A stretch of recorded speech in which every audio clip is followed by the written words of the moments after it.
nakaselect siya, pupunta lang ako ng 4, ng 3, going dito sa gigabit. Dalawang gigabit yan. So, mamipili kayo kahit saan. Mapili ko G000. Okay, so napalit ko na. Ito lang ginamit yung cable. Next po. Basic lang, ano? Ulitin naman natin sa kabila. Ito ulit. Sa proper straight through, kahit saan nyo yung dikit-dikit eh. O, paano mapili nyo? Wala na ano, random na yan. O, kahit saan. Okay po ba yun? Inulit ko lang yung sa kanina. Okay po. Kasi ito kahit saan din. O, yan. Tapos going to, dalawa lang pamimilian nyo. Ito lang pwede nyo pamilian. Gigabit. Gigabit, G001 naman to. Ngayon, with regards to the router-to-router connection, ang gagamitin natin, ito kulay pula. Serial DCE. Nakikita nyo sa baba, there is a label. Serial DCE. So, ipiklik ko lang yon. From here, ang tawag pala sa cable na yon ay high-speed 1 cable. High-speed 1 o wide area network. Okay po? High-speed 1. So, i-click ko lang to router to router. Ito naman yung ginagamit natin, serial. So, kahit ano dyan sa dalawa na yan, serial S00 going to serial 010. Okay po. So, another one, again. I get the serial DCE. Going here, isa na lang yung matitiran nyo. Tignan nyo, isa na lang. You don't have choice. Serial 011. Okay po. Going to serial 010 or serial 011. Okay, that's it. So, okay na tayo dito. Meron na tayo network connection. Then, from here, from switch, kahit saan lang siya, 5, kahit saan eh, random lang yan. Tapos,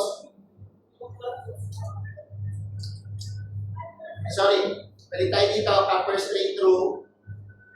Balik lang natin to kahit saan, going to internet.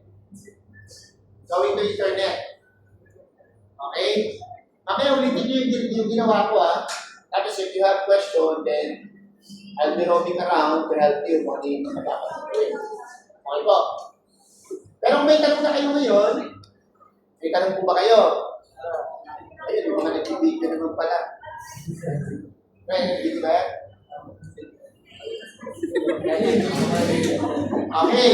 So, okay na tayo. Meron na tayong topology. Ang tawag natin dito, last ang tawag po natin dito ay network topology. So, ang wala ngayon dito, lalagyan ko lang ng kulay para mas madali natin matandaan. So, I will draw a rectangle, color, pili lang ako, halimbawa green, i-okay lang natin. Tapos, actually kahit wala naman ito, pero para na mas madali. Nakita natin, ito yung isang network. Okay? That's how we divide the network, through colors. Okay, isang network. Pag tinanong ko kayo, dapat alam nyo kung ilan yung network. Yellow. Dalawa. Okay? Then susunod. Paborito rin mga nalalakihan. Three networks. Tapos,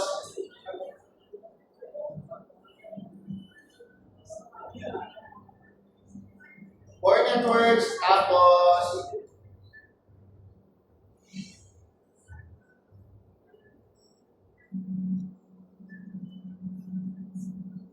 so, pag tinanong kayo, how many networks do we have? Based on color. 5 networks. Mahalaga yan na ma-determine ninyo kung ano yung magkakagrupo. Parang ganito lang. Ito, for example, race lab.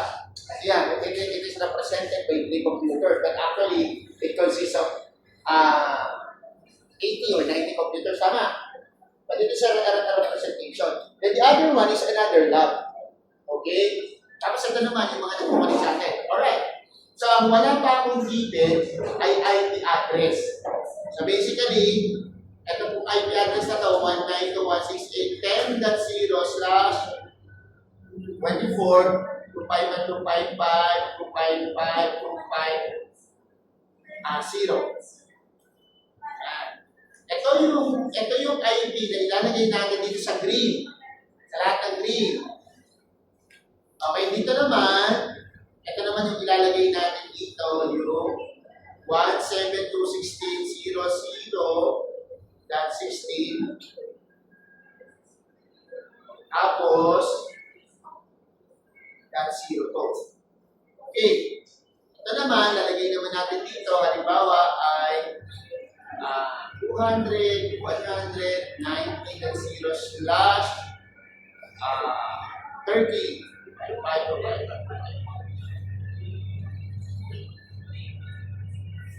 The other one is 209, 165.90.0/30.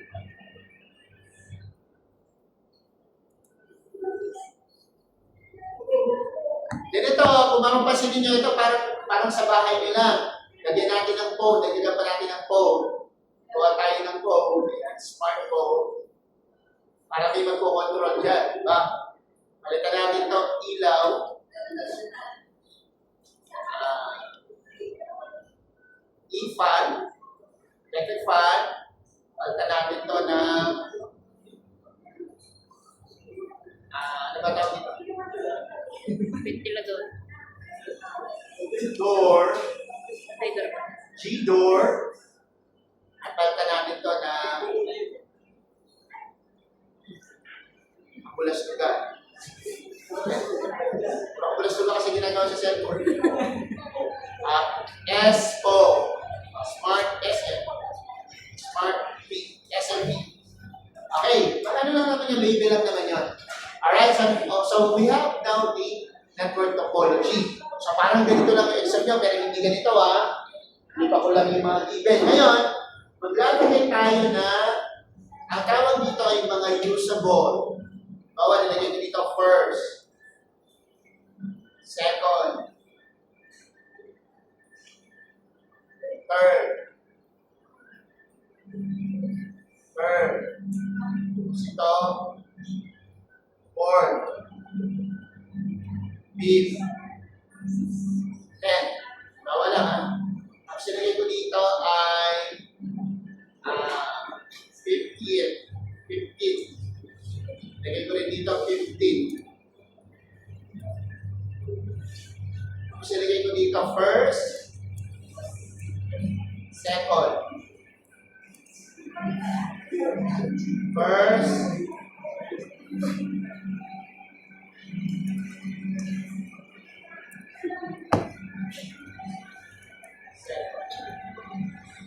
tapos ito, di ba Wi-Fi ito? Wi-Fi, lalagyan ko lang siya ng kung anong username natin. So, ang pangalan ng Wi-Fi natin ay Connect ka. So, ito yung ano natin, SSID,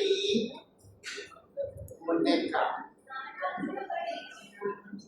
Tapos password. Lagyan natin ang password niya ay admin12345. Tapos, ito naman, gawin natin siyang IoT server.